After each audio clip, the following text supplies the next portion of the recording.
Okay, hello everyone, welcome to Unacademy. कैसे हैं आप सभी? होप कि सभी बहुत अच्छे होंगे। और कैसे चल रही है आप सभी की तैयारी? यहाँ पर आप सभी जानते हैं कि Unacademy is the biggest e learning platform of India, जहाँ पर स्टूडेंट्स को पर्सनल गाइडेंस दिया जाता है, स्टडी प्लानर दिया जाता है। यहाँ पर आपकी सभी क्लासेस लाइव होती हैं, कभी कभी जो होता है प्रीमियर पे भी रहती है, बट आपकी रेगुलर क्लास रहती है। वीकली टेस्ट होते हैं जिससे कि आप अपनी स्टडी को एनालिसिस कर पाएं। यहाँ पर टेस्ट एनालिसिस, जो कि मैंने अभी आपको बताया, एक्सपर्ट गाइडलाइंस आपके साथ शेयर किए जाते हैं और स्टडी मटेरियल भी आपको दिया जाता है। साथ ही के साथ अगर आप अन अकेडमी पर एक्सेस लेते हैं तो आप कंटिन्यू जुड़कर यहाँ पर आराम से तैयारी कर सकते हैं। ठीक है, तो जल्दी से सभी जुड़ जाइए, सेशन को लाइक कर दीजिए, शेयर कर दीजिए और मेरी तरफ से आप सभी को प्यार भरा very very very good evening.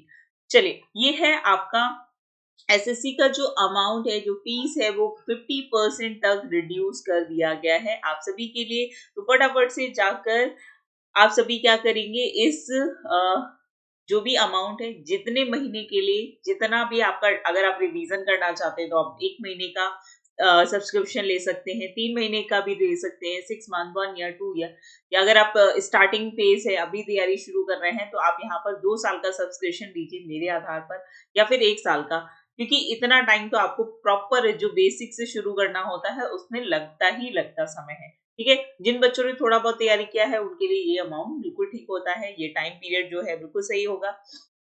तो इसमें जो फीस अमाउंट है आप देख सकते हैं, काफी कम कर दिया गया है। और साथ ही के साथ अगर आप यूज करते हैं मेरा कोड, जो कि है KHUSH0122, ठीक है, 0122, ये मेरा रेफरल कोड है। इसको यूज करने पर भी आपको 10% एक्स्ट्रा मिलेगा। मतलब 50% तो आपको मिलेगा ही, 10% इसके अलावा भी आपको यहाँ पर मिलेगा। तो जल्दी से करेंगे, 50% यहाँ पर बहुत ही प्राइस जो है लो कर दिया गया है। और यहाँ पर एसएससी, सीजीएल और सीएचएसएल के लिए बेस्ट टीचर्स के साथ जुड़कर आप तैयारी कर सकते हैं। ठीक है, तो बिल्कुल यहाँ पर जाकर अपना जो प्रिपरेशन है वो स्टार्ट कर दीजिए। यहाँ पर दिया है 24 मंथ, 12 मंथ, 6 मंथ, जितना भी आप चाहें यहाँ पर एसएससी सब्सक्रिप्शन ले सकते हैं जितने समय के लिए। और आप सभी को मैंने बताया कि अभी 50% एक्स्ट्रा डिस्काउंट दिया जा रहा है इस 10% के साथ साथ। ये 10% तो आपको सभी, अब किसी भी एग्जाम की, चाहे यूपीएससी का हो या फिर आपका ये जो 10% होता है, ये सभी सब्सक्रिप्शन पे होता है, चाहे आप मेडिकल का कर रहे हो या किसी भी एग्जाम की अगर आप तैयारी अन अकेडमी के साथ जुड़कर कर रहे हैं,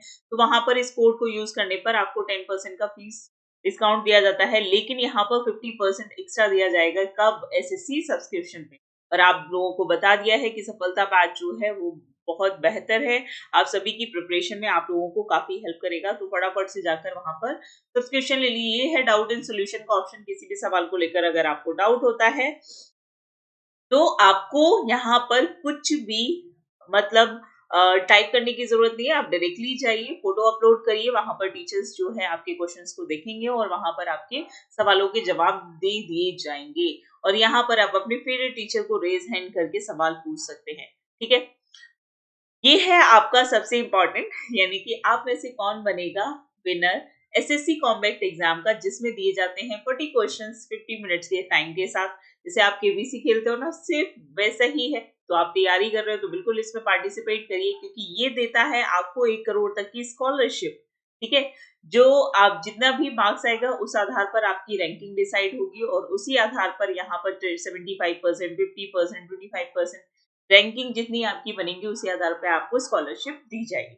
कब कराया जाता है? तो भाई संडे को, है ना। जैसे केबीसी का एक टाइम होता है, इसी तरीके से यहाँ पर इसका भी होता है। कितने बजे? तो दिन में 12 बजे। तो जाने के लिए वहां पर इसका लिंक जो है आपको डिस्क्रिप्शन बॉक्स में मिल जाएगा, वहां पर जाकर इस कोड को यूज करिए और क्या करिए, जाकर संडे को एग्जाम जरूर दीजिए। चलिए, तो फटाफट से स्टार्ट करते हैं यहाँ पर आज का session. Thank you so much and let's start and let's crack it. पहला सवाल है, अंडे को सिरके के विलियम में 20 से 24 घंटे तक रखने पर क्या होगा? सिरका जो होता है, अच्छा कोई मुझे बताएगा सिरके का जो केमिकल नेम होता है उसे हम क्या कहते हैं? सिरके में जो केमिकल पाया जाता है उसे हम क्या कहते हैं? आपकी मम्मी सिरके में अचार डालती होगी, यहाँ पर सिरके में क्या डाल दिया गया है? अंडा डाल दिया गया है। तो अगर अंडे को डाला जाएगा तो क्या होगा? अंडे का आवरण का आकार बढ़ जाएगा। ठीक है, या फिर उसका आवरण टूट जाएगा, जो उसकी ऊपर की लेयर होती है व्हाइट व्हाइट सी, वो टूट जाएगी, आकार बढ़ जाएगा, घुल जाएगी, या फिर आवरण जो है वो सिकुड़ जाएगा। चलिए जल्दी से यहाँ पर बताएंगे कि आंसर जो है, बिल्कुल चलिए जल्दी से यहाँ पर बताएंगे कि आंसर जो है वो क्या हो जाएगा। बताओ जल्दी से, सभी सेशन को लाइक एंड शेयर कर देंगे। यहाँ पर सिट्रिक एसिड होता है। अच्छा जी,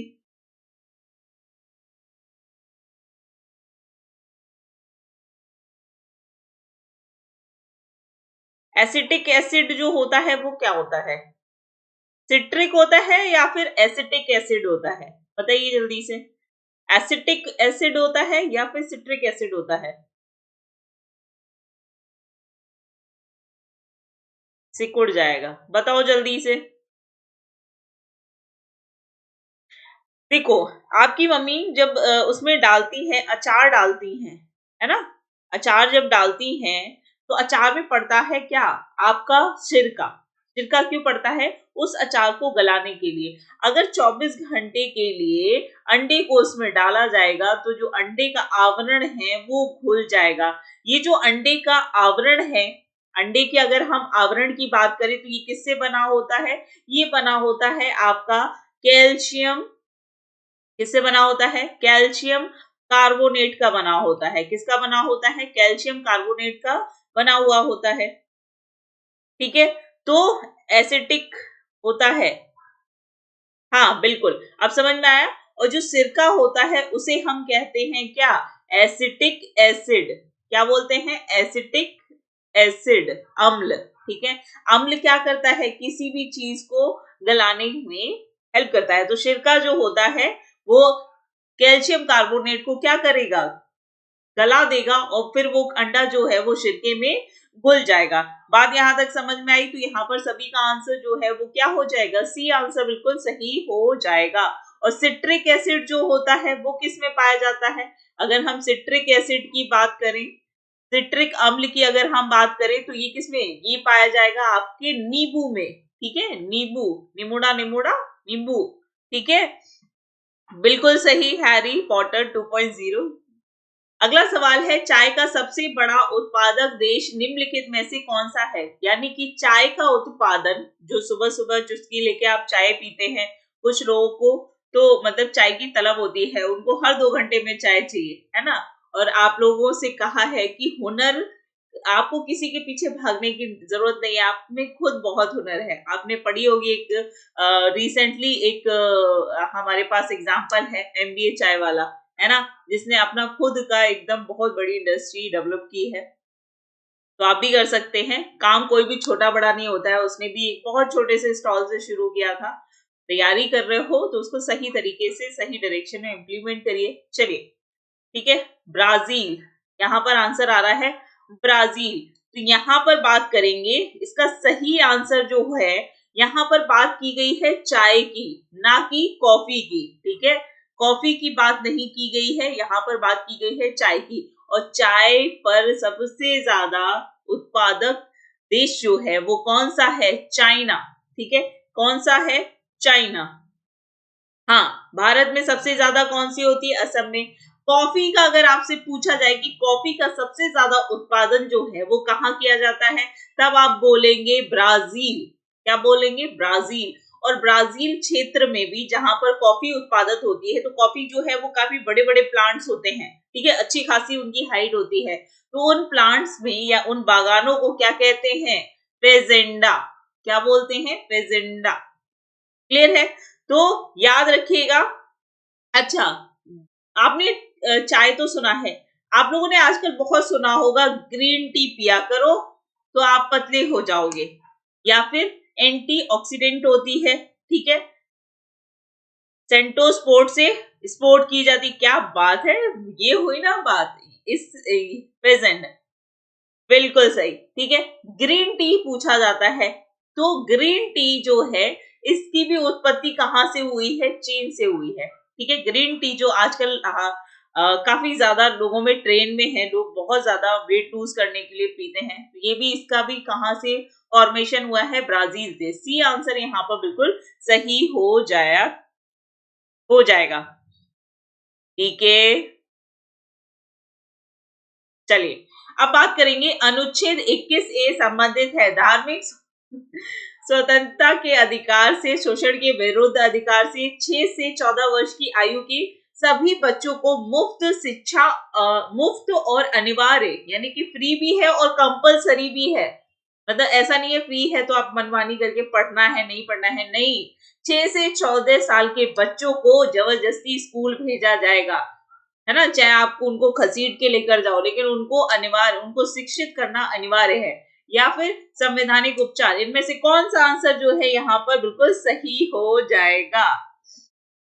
तो एक संविधान संशोधन किया गया, ठीक है। देखो आप पूरा संविधान आप देखोगे तो धीमे धीमे उसमें काफी सारी चीजें की गई, है ना, उसमें काफी सारी चीजों में इंप्रूवमेंट किया गया। जैसे जैसे भारत की जब आफ्टर इंडिपेंडेंस, आजादी के बाद हमें हमारी बेसिक जरूरतों के आधार पर धीमे धीमे हमने विकास करना शुरू किया, और उसके बाद एक अमेंडमेंट एक्ट लाया गया संविधान में, जो कि हमें जरूरत महसूस हुई कि हमें 6 से 14 साल के जो बच्चे हैं उनको क्या करना चाहिए, शिक्षित करना चाहिए। क्योंकि अगर बच्चे शिक्षित होंगे तभी तो देश हमारा आगे बढ़ेगा, है ना।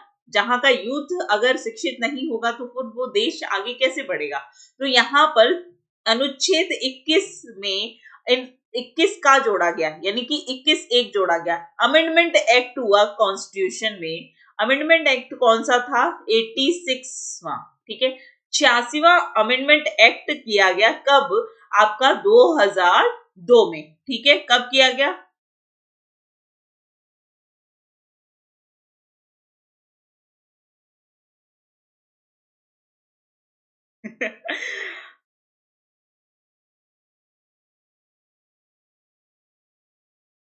क्लियर है। तो उसी के द्वारा 86 अमेंडमेंट एक्ट 2002 जोड़ा गया, जिसमें 21 जो अनुच्छेद था उसके साथ एक और अनुच्छेद जोड़ दिया गया 21 का, जहां पर क्या कर दी गई, 6 से 14 साल के बच्चों को शिक्षा कैसी दी जाएगी, फ्री में दी जाएगी। जितने भी सरकारी स्कूल हैं वहां पर इन बच्चों को फ्री एजुकेशन दी जाएगी, और एजुकेशन कैसी है, कंपल्सरी एजुकेशन है। क्लियर है, चलिए अगला सवाल है आप सभी का यहाँ पर। एनएसएसओ का जो पूर्ण रूप है वो क्या है, नेशनल सर्विस संगठन, नेशनल सैंपल सर्वे संगठन, नेशनल सोशल सर्विस संगठन, या फिर नेशनल स्टैटिकल सर्वे संगठन। जल्दी से बताइए यहाँ पर आंसर जो है वो क्या हो जाएगा।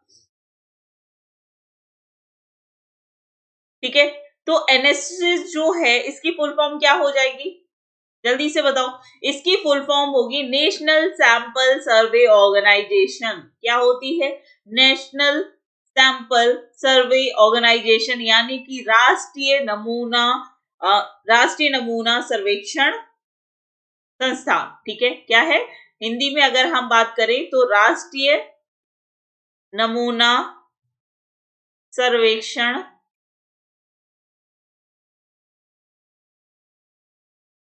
संगठन। ठीक है, हिंदी में ये बोलते हैं। ये क्या करती है, इसकी स्थापना जो है वो की गई थी 1950 को, और ये क्या करती है, ये करती है सामाजिक और आर्थिक सर्वेक्षण। क्या करता है ये एनएसएसओ जो है वो क्या करता है, सामाजिक, ठीक है, सामाजिक और आर्थिक सर्वेक्षण करता है। बात समझ में आ रही है, आर्थिक सर्वेक्षण करता है। ठीक है, तो यहाँ पर आंसर जो है सभी का बी आंसर बिल्कुल सही हो जाएगा। अगला सवाल है आप सभी का कि राजस्थान के जयपुर क्षेत्र में कौन सा किला अपने कलात्मक हिंदू शैली के तत्व के लिए जाना जाता है, और ये है विश्व धरोहर स्थल भी है। ग्वालियर का किला, अंबर का किला, चित्तौड़गढ़ का किला, या फिर मेहरगढ़ का किला। तो यहाँ पर सभी का आंसर जो है वो क्या हो जाएगा,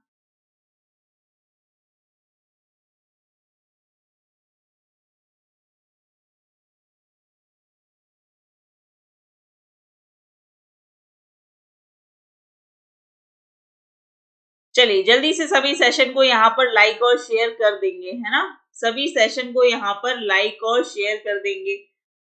ठीक है, तो यहाँ पर जो अंबर का किला है जिसको राजा मान सिंह के द्वारा बनवाया गया था, किसके द्वारा? राजा मान सिंह के द्वारा, ठीक है। इसी अंबर किले को किस नाम से जाना जाता है? आमेर किले के नाम से भी जाना जाता है। किस नाम से जाना जाता है? आमेर फोर्ट के नाम से भी जाना जाता है, ठीक है। तो याद रखिएगा, इसको किसके द्वारा बनवाया गया है? राजा मान सिंह के द्वारा। और ये किसमें? विश्व धरोहर शैली में स्थित है और ये कलात्मक हिंदू शैली का है, ठीक है। कैसा है? हिंदू शैली का। तो यहाँ पर सभी का आंसर जो है वो क्या हो जाएगा आपका? ठीक है। बाकी जो आप देखोगे तो वो मुगल और राजपूत जो वास्तुकला है उस मिक्स शैली के बने हुए किले हैं, ठीक है। तो यहाँ पर प्रॉपर जो हिंदू कली शैली का बना हुआ है वो कौन सा है? आमेर का किला।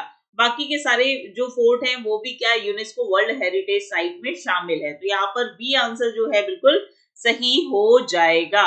अगला सवाल है, जल संचयन का मुख्य उद्देश्य जो है वो क्या है? What is the main purpose of the water harvesting? Harvesting का मतलब आप लोग समझते हैं। अगर मैं बात करूं तो हार्वेस्टिंग का मतलब क्या है?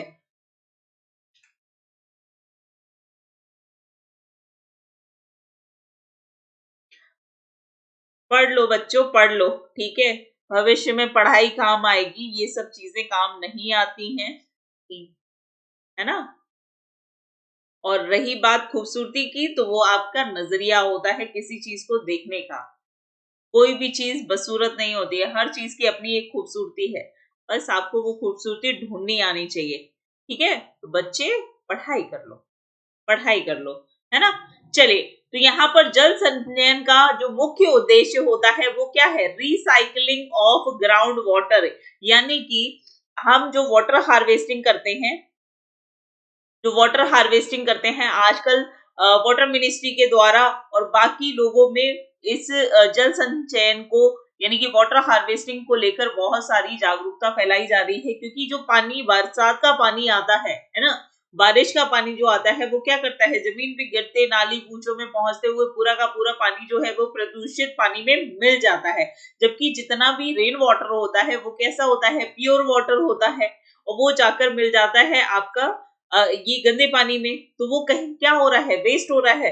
तो हम क्या कर सकते हैं कि हम इस सभी को वाटर हार्वेस्टिंग में, मान लीजिए आपने छत पर क्या कर दिया है, सारी एक पाइप लगाकर जमीन के अंदर उसको डाल दिया है। तो जितना भी बारिश का पानी होगा वो क्या करेगा? रिस रिस के क्या करेगा? ग्राउंड वाटर में पहुंच जाएगा। तो वो क्या होगा? हम उसको फिर से यूज कर सकते हैं, ठीक है। तो इससे हम कहते हैं water harvesting. It's a very compulsory. आप सभी इस चीज का सही ध्यान दीजिए, ठीक है। तो यहाँ पर आंसर जो है वो क्या हो जाएगा? बी, सॉरी सी आंसर यहाँ पर बिल्कुल सही हो जाएगा। मतलब बारिश का पानी आया, ग्राउंड वाटर में पहुंचा और आपने फिर से यूज कर लिया, ठीक है। चलिए, अगला सवाल है आप सभी का यहाँ पर, दशहरे के समय दुर्गा पूजा के अवसर पर पश्चिम बंगाल में किया जाने वाला जो नृत्य है, यानी कि आप सभी जानते हैं कि पश्चिम बंगाल में, नहीं बच्चे ऐसा नहीं होता है, ठीक है। आजकल पक्के मकान बनते हैं, घर रहने की इतना नहीं संभावना होती है। चलिए, तो यहाँ पर बात करें दशहरे के समय जो दुर्गा पूजा होती है, तो दशहरा जो है पश्चिम बंगाल में बहुत ही भव्य रूप से सेलिब्रेट किया जाता है।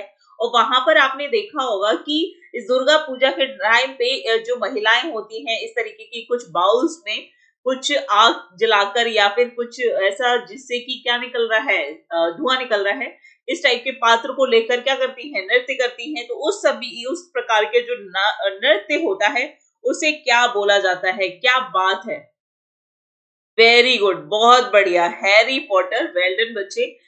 इसे बोला जाता है धुनुची या धुनाची। क्या बोलते हैं? धुनुची बोलते हैं या फिर धुनाची बोलते हैं। क्लियर है?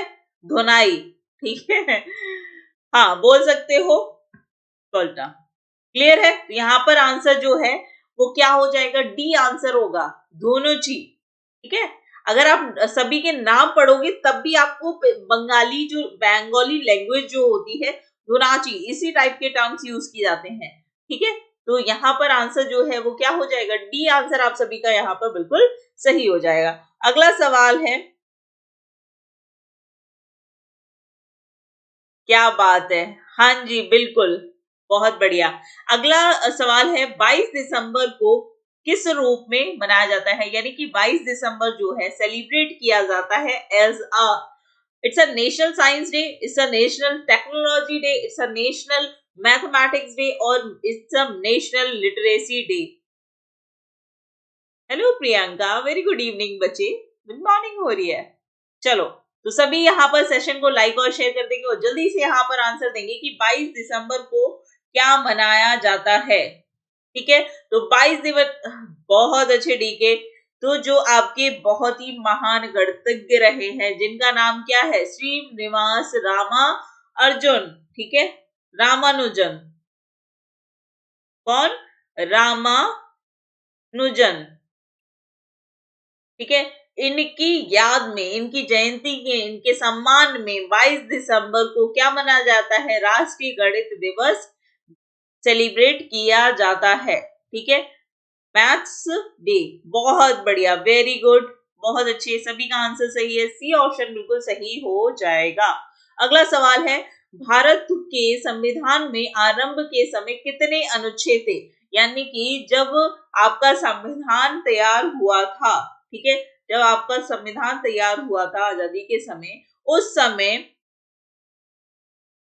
कितने आर्टिकल आपके कॉन्स्टिट्यूशन में थे, बताइए जल्दी से, यहाँ पर आंसर जो है सभी का क्या हो जाएगा, बताओ जल्दी से, कितने आर्टिकल उस समय आपके थे। तो उस समय जो आर्टिकल की संख्या थी वो क्या हो गई थी, 395 थी, ठीक है, कितनी थी, 395 थी। भाग कितने थे, ये तो हो गए अनुच्छेद, आर्टिकल्स। अगर मैं पूछूं कि पार्ट कितने थे, भाग कितना था, कितने भागों में से विभाजित किया गया था, बताइए जल्दी से, कितने भाग थे, बहुत बढ़िया, 22 भाग थे। अनुसूचित, अनुसूचियां कितनी थी,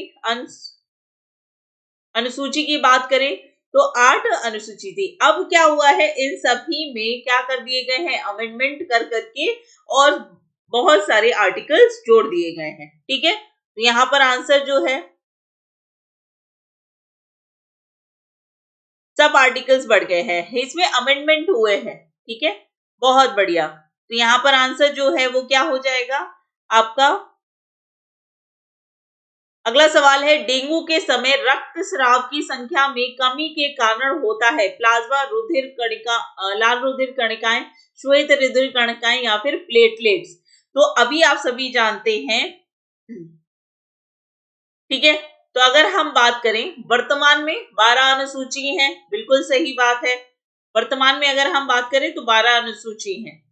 अगला सवाल है कि डेंगू, आप सभी जानते हैं कि वर्तमान में जो डेंगू है उस मच्छर के काटने से क्या हो रहा है, लोगों में एक चीज की कमी होती है, आपकी जो ब्लड होता है, ठीक है, जो ब्लड होता है उसमें पाई जाती है प्लेटलेट्स। ठीक है, क्या पाई जाती है, प्लेटलेट्स पाई जाती है। अगर इनकी संख्या कम हो जाए, ठीक है, तो क्या होगा, रक्त जो है वो उसमें क्लॉटिंग होना बंद हो जाती है, ब्लड में क्लॉटिंग होना बंद हो जाती है और साथ ही के साथ इनकी संख्या जितनी कम होगी आपकी बॉडी से ब्लड आना शुरू हो जाता है। डेंगू में ये होता है, अगर आपकी प्लेटलेट्स गिरेंगी, और प्लेटलेट्स की संख्या जो नॉर्मल व्यक्ति में होती है वो लगभग 1 लाख से लेकर, अगर आप स्वस्थ व्यक्ति हैं, अगर आप स्वस्थ व्यक्ति हैं तो 1 लाख से लेकर 1.5 लाख तक, ठीक है, आपकी बॉडी में प्लेटलेट्स होनी चाहिए। इससे कम है तो आपके लिए क्या हो जाता है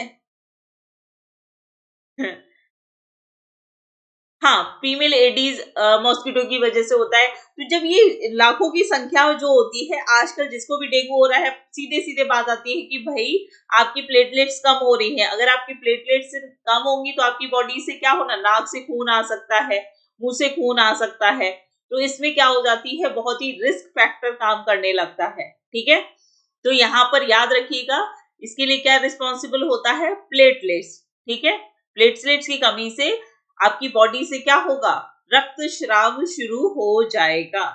क्लियर है, तो जितने भी बच्चे हैं आप लोग संभल के रहिए, ऐसी क्योंकि बहुत ही क्रिटिकल कंडीशंस हो चुकी है। अगला सवाल है आप सभी का कि पालक में प्राकृतिक रूप से एसिड का सामान्य रूप में उच्च प्रतिशत होता है, यानी कि आप सभी जानते हैं कि सर्दियों में क्या होता है, पालक, बथुआ, मेथी, है ना, ये सभी सब्जियां आती हैं। ग्रीन सब्जियां जो है सर्दियों की गर्मियों की सब्जियां जैसे भिंडी हो गई, तोरी होती है, ऐसी रसदार सब्जियां आती हैं। लेकिन अब गर्मियों में अगर सर्दियों की अगर हम बात करें तो बहुत ही ज्यादा आयरन वाली सब्जियां यहाँ पर आती हैं। तो जो पालक होता है इसमें कौन सा एसिड पाया जाता है, सिट्रिक एसिड, लैक्टोज, टार्टरिक और ऑक्सैलिक एसिड? जल्दी से बताइए यहाँ पर आंसर जो है सभी का क्या हो जाएगा। तो जो आपका पालक होता है उसमें पाया जाता है क्या, ऑक्सैलिक एसिड। कौन सा एसिड पाया जाता है, आपका ऑक्सैलिक एसिड पाया जाता है। और ये ऑक्सैलिक, ठीक है, ये ऑक्सैलिक जो एसिड होता है ये पथरी से संबंधित होता है, ठीक है, जिनको स्टोन होता है उससे। हाँ, टमाटर में भी होता है, बिल्कुल सही हैरी पॉटर, टमाटर में होता है, पालक में होता है। तो यहाँ पर, और पालक जो है वो क्या होता है, उच्च आयरन वाला स्रोत होता है। तो जिनको ब्लड की कमी होती है, जिनकी नजर कमजोर होती है, उन सभी को पालक, हरी सब्जियां खानी चाहिए स्टोन के लिए। बिल्कुल सही। तो यहाँ पर आंसर जो है वो डी आंसर यहाँ पर बिल्कुल सही हो जाएगा। Very good Priyanka. दुनिया का पहला भूमिगत रेलवे जो है वो शुरू की गई कहाँ पर, वॉशिंगटन, लंदन, पेरिस, मॉस्को। तो यहाँ पर सभी का आंसर जो है वो क्या हो जाएगा। सभी सेशन को यहाँ पर लाइक और शेयर कर देंगे, है ना। चलिए जल्दी से बताइए यहाँ पर आंसर जो है आप सभी का क्या हो जाएगा।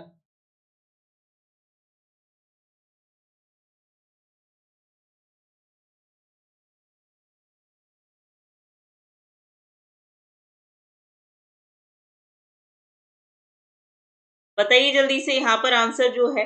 तो भूमिगत रेलवे जो है सबसे पहले बनाया गया कहाँ पर, लंदन में। और कब, 1863 में। कब बनाया गया, 1863 में। तो यहाँ पर सभी का आंसर जो है वो क्या हो जाएगा, बिल्कुल सही, 1863 में। अगला सवाल है आप सभी का, निम्नलिखित में से कौन सी एक खरीफ फसल नहीं है। तो तीन प्रकार की आपकी फसलें होती हैं। एक फसल होती है आपकी रबी की, दूसरी होती है खरीफ की, और एक फसल जो होती है ये टाइम ड्यूरेशन के आधार पर होती है।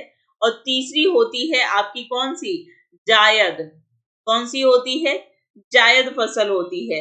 तो अगर हम बात करें, ठीक है, तो ये क्या होता है, सर्दियों के समय में जो आपकी फसल की जाती है, सर्दियों में जो फसल होती है उसे हम कहते हैं खरीफ। ठीक है, तो यहाँ पर कौन सी फसल है आपकी, यहाँ पर जो फसल होगी वो कौन सी होगी, जौ।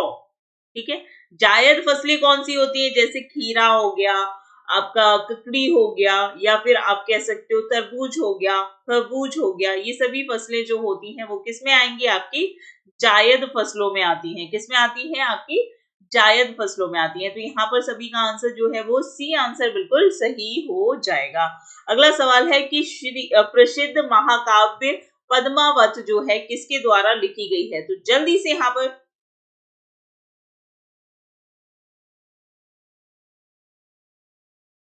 हाँ बिल्कुल, गेहूं, चना, सरसों, ये सभी रबी के टाइम पे की जाने वाली फसलें हैं। तो यहाँ पर आंसर जो है सभी का क्या हो जाएगा, जल्दी से बताइए। ठीक है, और जो जैसे खरीफ की बात करें तो ये सर्दियों में जैसे चावल हो गया, मक्का हो गया, बाजरा हो गया, रागी हो गया, या फिर सोयाबीन, मूंगफली, ये सभी खरीफ की फसलें होती हैं। ठीक है, बहुत बढ़िया। तो पद्मावत तो सबने देखी होगी, और पद्मावत लिखने वाले व्यक्ति का नाम क्या है, मलिक मोहम्मद जायसी। ठीक है, क्या नाम है, मलिक मोहम्मद जायसी। सी और डी ऑप्शन यहाँ पर बिल्कुल सही हो जाएगा। अगला सवाल है, द्वितीय गोलमेज सम्मेलन कहाँ हुआ था। पहला सवाल तो इसमें नहीं दिया गया है, और पूछा गया है कि कहाँ पर किया गया। द्वितीय गोलमेज सम्मेलन जो है ये कहाँ पर किया गया था, प्लेस बताइए। गोलमेज सम्मेलन जो है, क्या बात है, संजय लीला भंसाली। ओके, चलिए जल्दी से यहाँ पर सेशन को सभी लाइक एंड शेयर कर देंगे, और जल्दी से यहाँ पर आंसर देंगे कि आंसर जो है आप सभी का क्या हो जाएगा। बहुत बढ़िया। दिसंबर, ठीक है, दिसंबर बिल्कुल सही आंसर आया है। 1931 कहां पर किया गया? लंदन में, ठीक है, कहां पर? लंदन में। क्लियर है? तो इंग्लैंड, बिल्कुल सही।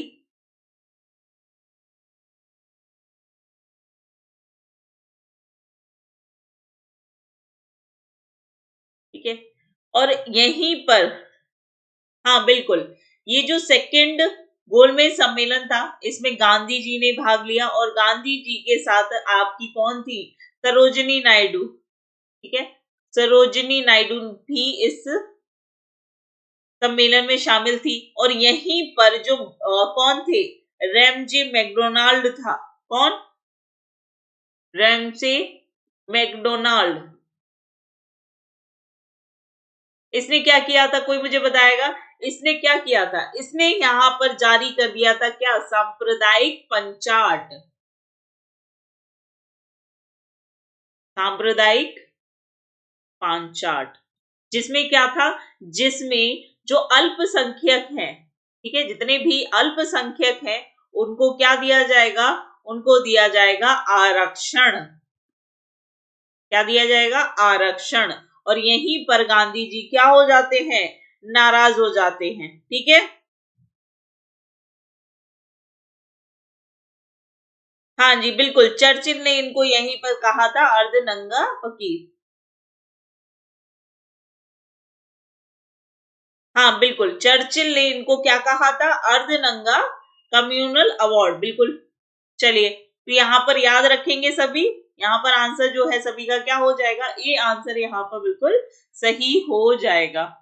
ठीक है, अगला सवाल है आप सभी का कि मयूर नृत्य या फिर पिकॉक डांस किस राज्य के ब्रज क्षेत्र में से संबंधित है?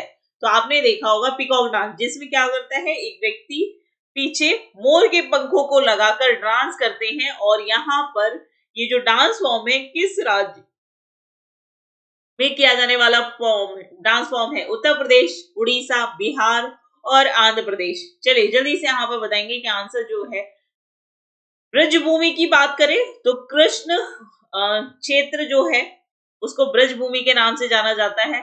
और यहाँ पर किया जाता है क्या?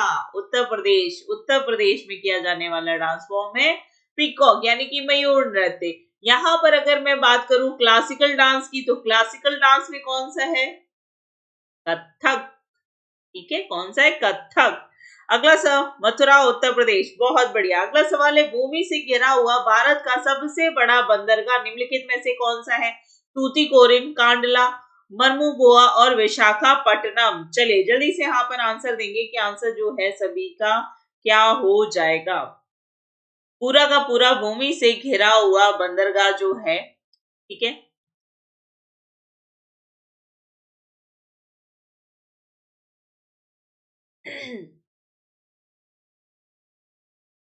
ठीक है,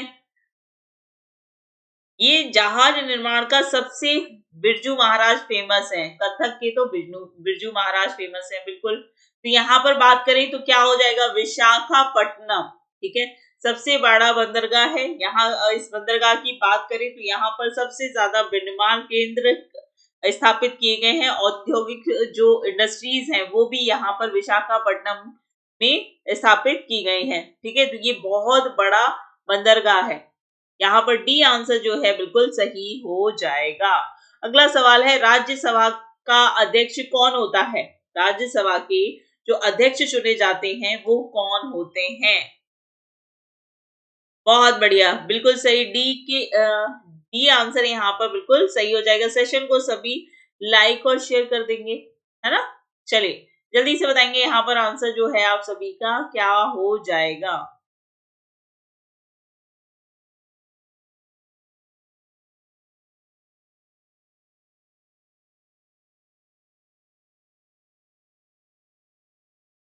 ठीक है, जल्दी से बताइए यहाँ पर सभी का आंसर जो है वो क्या हो जाएगा। तो अगर मैं बात करूं तो यहाँ पर कौन चुने जाते हैं? उपराष्ट्रपति। ठीक है, उपराष्ट्रपति जो होते हैं वो राज्यसभा के पदेन अध्यक्ष के तौर पर चुने जाते हैं। ठीक है, तो यहाँ पर आंसर जो है बी आंसर बिल्कुल सही हो जाएगा। अगला सवाल है आप सभी का वॉइस प्रेसिडेंट नहीं होता बच्चे, वाइस होता है, वाइस प्रेसिडेंट, वॉइस प्रेसिडेंट नहीं लिखते हैं। निम्नलिखित में से कौन सी आहार श्रृंखला जो है वो सही है? घास, खरगोश, सांप, चेत, यानी कि आहार श्रृंखला जो बनती है वो कौन सी यहाँ पर सही है? तो घास, खरगोश, सांप, शेर, या फिर घास, चूहा, सांप, बाज, या फिर घास, खरगोश, सांप, बाज, शेर, या फिर घास, हिरण, सांप और शेर। तो यहाँ पर आंसर जो है सभी का क्या हो जाएगा? ठीक है, यानी कि कौन किसको खाता है। तो ये क्या बनता है? एक पारिस्थितिकी तंत्र में ऊर्जा का क्या है? एक स्थानांतरण है। ठीक है, इससे क्या होती है? एक से दूसरे में ऊर्जा जाती है। तो यहाँ पर घास कौन खा रहा है? चूहा, और चूहे को कौन खा रहा है? सांप, सांप को कौन खा रहा है? बाज। ठीक है, तो यहाँ पर आंसर जो है सभी का क्या हो जाएगा? बी आंसर बिल्कुल सही हो जाएगा। ठीक है, बी आंसर यहाँ पर बिल्कुल सही हो जाएगा। अगला सवाल है आप सभी का, फतेहपुर सीकरी में बुलंद दरवाजा किसने बनवाया? फतेहपुर सीकरी में बुलंद दरवाजे का निर्माण 601 में किसके द्वारा कराया गया? जल्दी से बताइए। पूरा का पूरा जो आपका बनाया हुआ है फतेहपुर सीकरी में, ये बलुआ पत्थर से बनाया गया है। ठीक है, लाल कलर का और बलुआ पत्थर से बना हुआ है। और यहाँ पर जो नकाशी है, ठीक है,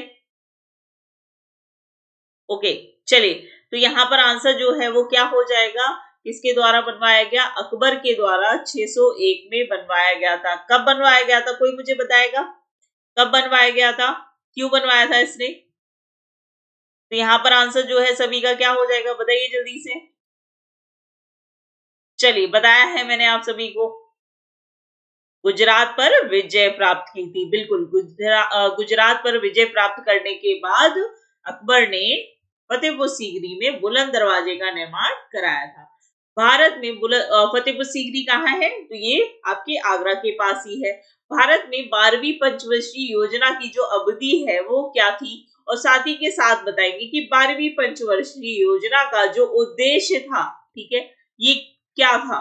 पंचवर्षीय योजनाओं को लागू करने का क्या उद्देश्य था? पंचवर्षीय योजना शुरू की गई, यानी कि जैसे आपका क्या करते हैं, हम जनगणना निकालते हैं। क्यों? क्योंकि हम देखना चाहते हैं कि कहाँ पर ग्रोथ ज्यादा हो रही है, कहाँ पर लोग पढ़े लिखे ज्यादा है, कहाँ का घनत्व ज्यादा हो रहा है, उसके आधार पर मैनेजमेंट तैयार कर पाए। इसी तरीके से पंचवर्षीय योजना को शुरू किया गया कि हम अपने भारत की स्थिति को देखते हुए हम अपने उद्देश्यों को टारगेट करेंगे। जैसे आप डिसाइड करते होगे कि आज मुझे इस सब्जेक्ट में दिक्कत हो रही है, तो पहले मैं इसको पढ़ लेता हूँ, उसके बाद मैं इस सब्जेक्ट को पढ़ूंगा, इस टॉपिक को पढ़ूंगा। इसी तरीके से आप अपने धीमे धीमे आप जितने भी आपकी कमियां हैं उसको इम्प्रूवमेंट करते हैं। यहाँ पर जब देश आजाद हुआ तो बहुत सारी चीजों की आवश्यकता थी, है ना। बेसिक जरूरत क्या होती है? रोटी कपड़ा मकान। तो यहाँ पर फूड सबसे बड़ी समस्या थी। तो सबसे पहली पंचवर्षीय योजना में क्या रखा गया? कृषि को रखा गया, औद्योगिकरण को रखा गया, रोजगार को रखा गया। तो यहाँ पर जो शुरू हुआ था उसके बाद अगर हम 12वीं पंचवर्षीय योजना की बात करें, धीमे धीमे चीजों में इम्प्रूवमेंट किया गया और यहाँ पर 12वीं पंचवर्षीय योजना तक आते आते हमने बेसिक जरूरतों को पूरा कर लिया। अब बात आती है कि हम अपने संसाधनों का उपयोग इस प्रकार करें कि आने वाली पीढ़ी के लिए भी संसाधनों का क्या कर सके, हम बचत कर सके। तो यहाँ पर जो इसका उद्देश्य रखा गया 12वीं पंचवर्षीय योजना, जो कि कब से कब तक रही है, इसी 12वीं पंचवर्षीय योजना के बीच में ही क्या इस पंचवर्षीय योजना को किस में चेंज कर दिया गया? नीति आयोग में। नीति आयोग की फुल फॉर्म क्या होगी, आप मुझे बताइए। ठीक है, तो नीति आयोग में परिवर्तित कर दिया। कब किया गया? कमेंट करके बताओ। तो यहाँ पर अगर हम बात करें तो उद्देश्य जो था वो क्या था? उद्देश्य क्या था? Sustainable development. सस्टेनेबल डेवलपमेंट यानी कि सतत विकास। सतत विकास का मतलब क्या है? साथ साथ विकास, खुद का भी विकास करना है, संसाधनों का उपयोग उस आधार पर करना है, उतना करना है कि आने वाली पीढ़ी के लिए भी हम संरक्षित कर सके। ठीक है, तो यहाँ पर आंसर जो है सभी का क्या हो जाएगा? 12वीं पंचवर्षीय योजना का जो कार्यकाल है वो कब से कब तक रहा है? 12 से लेकर 17 तक रहा है। ठीक है, क्लियर है? स्टार्ट कब हुआ था पंचवर्षीय योजना? तो ये इसकी शुरुआत की गई 1951 में। नीति आयोग की full form national information transforming India. National information होगा या फिर national institute of transforming India होगा? सही आंसर क्या है? नेशनल इंस्टीट्यूट ट्रांसफॉर्मिंग इंडिया या फिर नेशनल इंफॉर्मेशन ट्रांसफॉर्मिंग इंडिया? बताइए जल्दी से, नीति आयोग की फुल फॉर्म क्या है? बहुत ही बेसिक सा सवाल है, बताओ जल्दी से।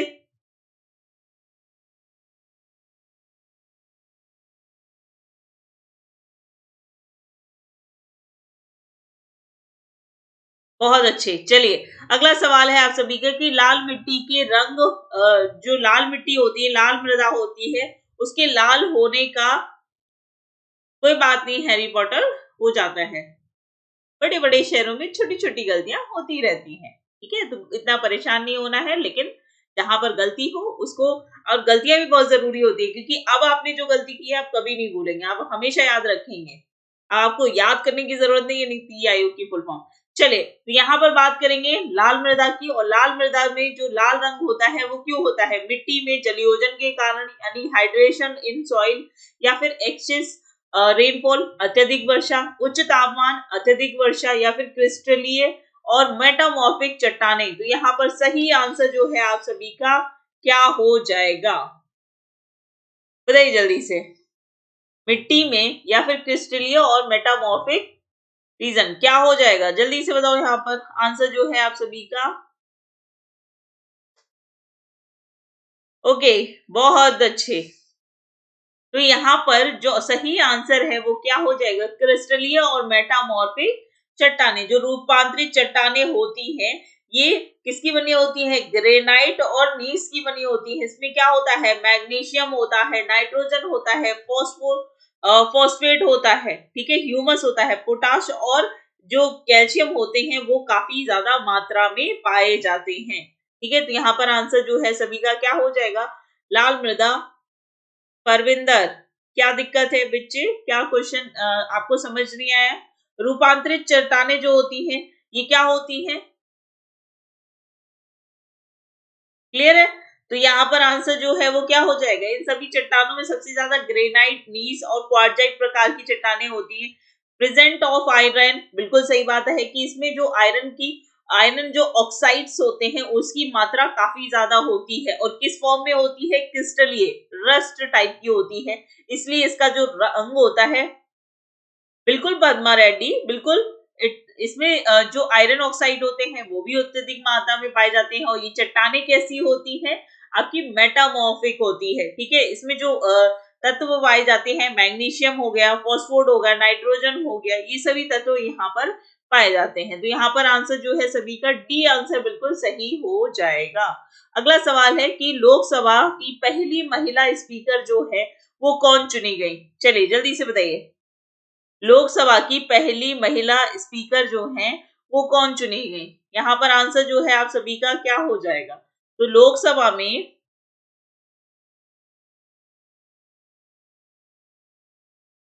बहुत बढ़िया।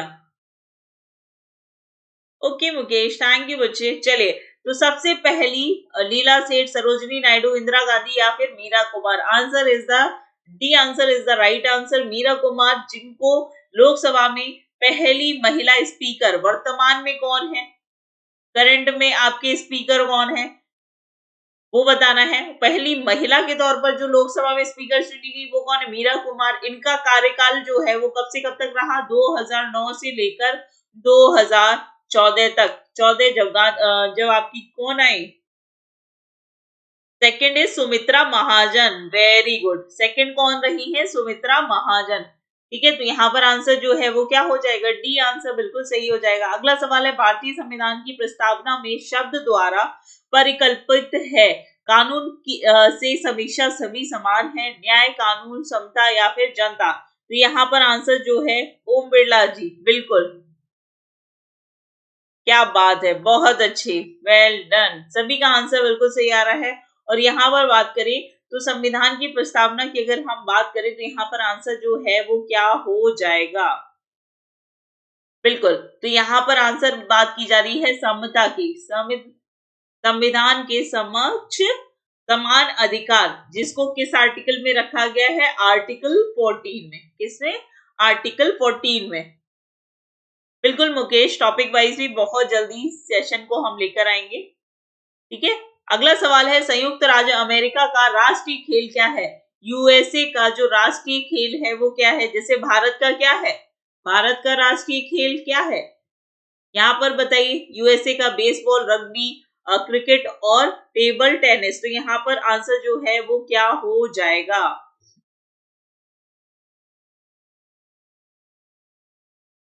कोई बात नहीं हैरी। इक्वालिटी, बिल्कुल। तो यहाँ पर आंसर जो है वो क्या हो जाएगी? यूएसए का जो राष्ट्रीय खेल है वो क्या है? बेसबॉल है। भारत का क्या है? जल्दी से बताइए। अगला सवाल है आपका कि सौर सेल किस प्रकार कार्य करता है? यानी कि जो आपका सोलर सेल होता है वो किस तरीके की एनर्जी को किस एनर्जी में चेंज करता है? रासायनिक ऊर्जा को विद्युत ऊर्जा में, यानी कि converted chemical energy into the electronic energy, या फिर सौर ऊर्जा को विद्युत ऊर्जा में, यानी कि converted solar energy into electric energy, और आपका विद्युत एनर्जी को प्रकाश ऊर्जा में, यानी कि converted electric energy into light energy, और आपका रासायनिक ऊर्जा को ऊष्मीय ऊर्जा में, यानी कि converted chemical energy into thermal energy. तो यहाँ पर आंसर जो है बिल्कुल भारत का, ये कौन बता रहा था कि कबड्डी है? बताओ भाई, भारत का राष्ट्रीय खेल कबड्डी है? हाँ, सही होगा क्या आपका? हॉकी। भारत का राष्ट्रीय खेल जो है वो क्या है? हॉकी है। ठीक है, तो यहाँ पर आंसर जो है सभी का क्या हो जाएगा? बिल्कुल सही। तो यहाँ पर हम बात कर रहे हैं किसकी? सोलर एनर्जी की। और सोलर एनर्जी को ये किसमें? सौर ऊर्जा को किसमें करेगा चेंज? इलेक्ट्रिक एनर्जी में। सूर्य से आने वाली ऊर्जा को किसमें चेंज करेगा? सोलर सेल के माध्यम से किसमें चेंज करेगा? इलेक्ट्रिक एनर्जी, यानी कि आपकी विद्युत उत्पादन में करेगा। तो यहाँ पर आंसर जो है सभी का क्या हो जाएगा? बी आंसर बिल्कुल सही हो जाएगा।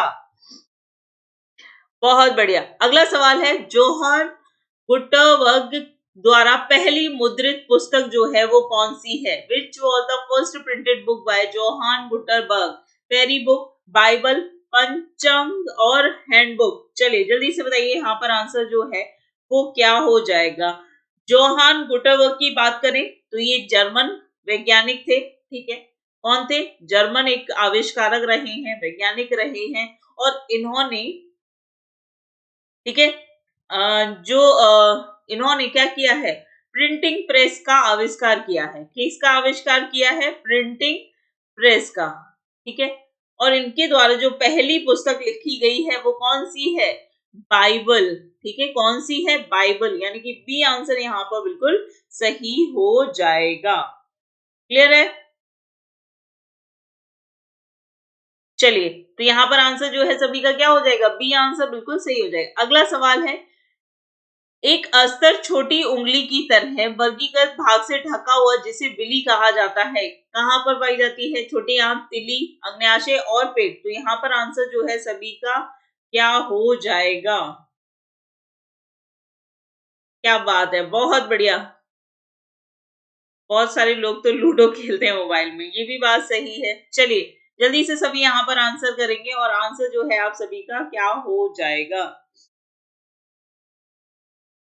ठीक है, तो यहाँ पर आंसर जो है वो क्या हो जाएगा? छोटी आंत बिल्कुल सही आंसर हो जाएगा। कोई मुझे बताएगा कि खाने का जो डाइजेशन होता है, जो फैट का डाइजेशन होता है वो कौन करता है? वसा का जो अवशोषण होता है वो कौन करता है? भारतीय संविधान के निम्नलिखित में से किस संशोधन द्वारा दिल्ली को राष्ट्रीय राजधानी क्षेत्र का दर्जा दिया गया है? बताइए जल्दी से। दिल्ली को राष्ट्रीय राजधानी क्षेत्र का दर्जा दिया गया है, और यहाँ पर पूछा जाता है हर बार इस सवाल को कि ये किस संविधान संशोधन के द्वारा दिया गया था? तो राष्ट्र को राष्ट्रीय राजधानी क्षेत्र, यानी कि नेशनल कैपिटल टेरिटरी का जो दर्जा दिया गया है वो किस अमेंडमेंट के द्वारा गया है? 1969 के 69 अमेंडमेंट एक्ट के द्वारा। ठीक है, किसके द्वारा? 69 अमेंडमेंट एक्ट के द्वारा दिया गया। ठीक है, आंसर जो है सी आंसर यहाँ पर सही हो जाएगा। अगला सवाल है आप सभी का यहाँ पर कि Harry Potter and deathly haulage पुस्तक जो है ये किसके द्वारा लिखी गई है। इंपॉर्टेंट सवाल है और जल्दी से बताएंगे कि यहाँ पर आंसर जो है आप सभी का क्या हो जाएगा। जल्दी से बताओ, Harry Potter and deathly haulage जो है ये बुक किसके द्वारा 1991 में, बिल्कुल सही बात है। तो ये पुस्तक जो है लिखी गई है किसके, जेके रॉलिंग के द्वारा। किसके द्वारा, जेके रॉलिंग के द्वारा। बच्चे 1911 में राजधानी का स्थानांतरण किया गया था, ठीक है। कहां से, पहले 1911 में जो भारत की राजधानी थी वो क्या थी, कलकत्ता थी, ठीक है। क्या थी, कलकत्ता थी। और इसी समय कलकत्ता से राजधानी कहां लेकर आए, दिल्ली लेकर आए थे, ठीक है। यानी कि 1911 में कलकत्ता को हटाकर अब राजधानी किसे बना दिया गया, दिल्ली बना दिया गया। लेकिन 1991 में एक संविधान में, यानी हमारा कॉन्स्टिट्यूशन बन चुका है, और 1991 में 69 अमेंडमेंट एक्ट के द्वारा क्या किया गया है, इसको एनसीआर घोषित किया गया है, ठीक है। नेशनल कैपिटल रीजन किया गया है, राष्ट्रीय राजधानी क्षेत्र घोषित किया गया है, ठीक है। दोनों में डिफरेंस है बच्चे, कंफ्यूज नहीं होना है। बात समझ आ रही है यहाँ पर, ठीक है। बात समझ आई है यहाँ पर, अभी कोई कंफ्यूजन और डिटेल में बताऊं बच्चे। तो सभी का आंसर जो है वो क्या हो जाएगा, सी आंसर बिल्कुल सही हो जाएगा। चलिए, तो यहां पर बात करेंगे, ये था आज का आपका सेशन। इस सेशन को यहीं तक रखते हैं। नेक्स्ट क्लास जो है बच्चे आप लोगों की 8 बजे होगी।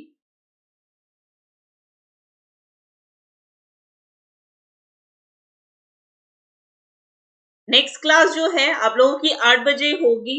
और यहां पर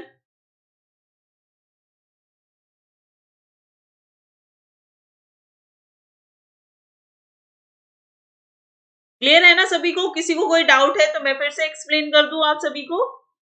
चलिए, तो जितने भी बच्चे हैं, जो भी कंटेंट आपको डिलीवर किया जा रहा है या जो कुछ भी आपको पढ़ाया जा रहा है, अगर उसमें आपको लगता है, ऑफकोर्स आप पढ़ रहे हैं तो आपको पता होना चाहिए कि कोई चीज गलत पढ़ाई जा रही है या सही पढ़ाई जा रही है। तो अगर आपको लगता है कि गलत पढ़ाई जा रही है तो रिपोर्ट कर सकते हैं। अगर आपको लगता है कि कोई भी टीचर किसी भी तरीके से भेदभाव जैसे कंटेंट को डिलीवर कर रहा है या फिर ऐसी कोई बातचीत कर रहा है, तब भी आप रिपोर्ट कर सकते हैं और प्राइजेस जीत सकते हैं, ठीक है। और ऐसे ही मुस्कुराते हुए मेरे साथ डेली जुड़े रहिए, है ना, इस मुस्कुराते चेहरों के साथ, इस तरीके से हैप्पी स्माइली फेस के साथ। और जिसने अभी तक चैनल को सब्सक्राइब नहीं किया है वो सभी सब्सक्राइब कर लेंगे। बेल आइकन दबाना मत भूलिएगा क्योंकि क्लास का नोटिफिकेशन आप सभी को तभी मिलेगा। तो थैंक यू सो मच, है ना। और अपना ख्याल रखिए, अपने परिवार का ख्याल रखिए। Take care.